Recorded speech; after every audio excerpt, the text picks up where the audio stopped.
மித்ரா, பிசினஸ்ன்னு வந்தா இது எல்லாமே சகஜம் தான்டா. நமக்கு வெற்றியும் கிடைக்கும், சில நேரங்கள்ல நமக்கு தோல்வியும் கிடைக்கும்.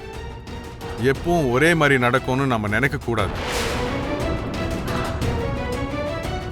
ஜெயிக்கிறப்போ நம்ம எந்த அளவுக்கு சந்தோஷப்படுறோமோ, நாம தோத்து போகும்போது கூட அதே அளவுக்கு அதை ஏத்துக்க பழகணும். இதை நினைச்சு கோவப்படுறதுனாலயோ இல்ல பிரச்சனை பண்றதுனாலயோ எந்தவித பிரயோஜனமும் இல்லை. இல்ல டாட், அங்க என்னமோ நடந்திருக்கு. கொட்டேஷனை லக்ஷ்மி போட்ட மாதிரி யாரோ போட்டிருக்காங்க.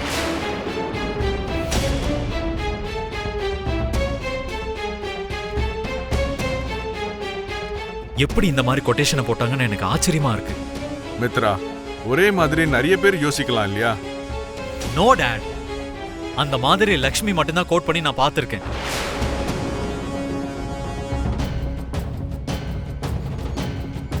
அந்த ட்ரிக் லக்ஷ்மிக்கு மட்டும்தான் தெரியும்.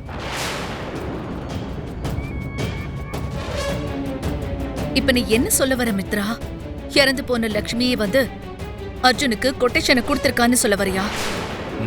தெரியல மாம், எனக்கு ஒன்றும் புரிய மாட்டேங்குது. ஆனா சம்திங் இஸ் ராங்.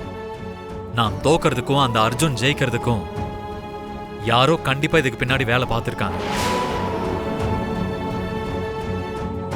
அவங்க போட்ட கொட்டேஷன்னால தான் இப்போ நான் இந்த டெண்டரை இழக்க வேண்டிய நிலைமைக்கு வந்துருச்சு. மித்ரா, நமக்கு இந்த டெண்டர் கிடைக்கலனா இன்னொரு டெண்டர் இருக்கு, இந்த ப்ராஜெக்ட் இல்லனா இன்னொரு ப்ராஜெக்ட் இருக்கு. நம்ம வெறும் இந்த ப்ராஜெக்டோட நிக்க போறது இல்லப்பா. நம்ம ஒரு டெண்டர் போயிடுச்சுங்கிறதுக்காக இப்படி சோகமா இருக்க கூடாது. பள்ள மேடு வரும்போது அதை தாண்டி போறதுக்கு நம்ம பழகிக்கணும். கவலைப்பட்டு நம்ம அங்கே நிக்க கூடாது. மனிஷா, மித்ராவை உள்ள கூட்டிட்டு போ. அவனை ஆறுதல் படுத்தி அவனுக்கு எடுத்து சொல்லு. அவனுக்கு புரிய வைக்கிற மாதிரி பேசு. இல்லன்னு வை, அவன் தோத்துட்டான்னு நினைச்சு இன்னும் அவன் கவலையிலேயே புலம்பிட்டு இருப்பான். உள்ள கூட்டிட்டு போமா. மித்ரா, மனிஷா இரு. என்னக்கா, மித்ராவை மனிஷா உள்ள கூட்டிட்டு போணுமா? நீங்க மனிஷாவை என்ன நினைச்சிட்டு இருக்கீங்க? அவ வெளியாளு நினைக்கிறீங்களா இல்ல அவ வீட்டு வேலைக்காரின்னு நினைக்கிறீங்களா? என்ன இப்படி பேசிட்டு இருக்கு தேவயானி? பேசணும் அக்கா, இந்த மாதிரி தான் பேசணும். இப்பயும் நான் பேசலன்னா வேற எப்ப பேசணுங்கிறீங்க?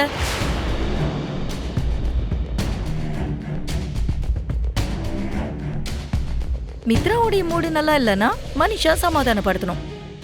மித்ராக்கு ஆபீஸ்ல ஒர்க் சரியா நடக்கலனா மனிஷா அதை கரெக்டா செய்ய வைக்கணும். மித்ராவுக்கு கோவம் வந்தா மனிஷா திட்டு வாங்கணும். கடைசியில மித்ரா கல்யாணம் பண்ணிக்காம விட்டுட்டா மித்ராவுக்காக மனிஷா வருஷ கணக்கா காத்துக்கிட்டு இருக்கணும். இதுதானே உங்க எல்லார் கான்செப்டும்? அவங்க கல்யாணத்தை பத்தி நம்ம யோசிச்சுட்டு தானே இருக்கோம் தேவயானி. இன்னும் எத்தனை நாளைக்கு யோசிச்சுட்டே இருப்பீங்கக்கா?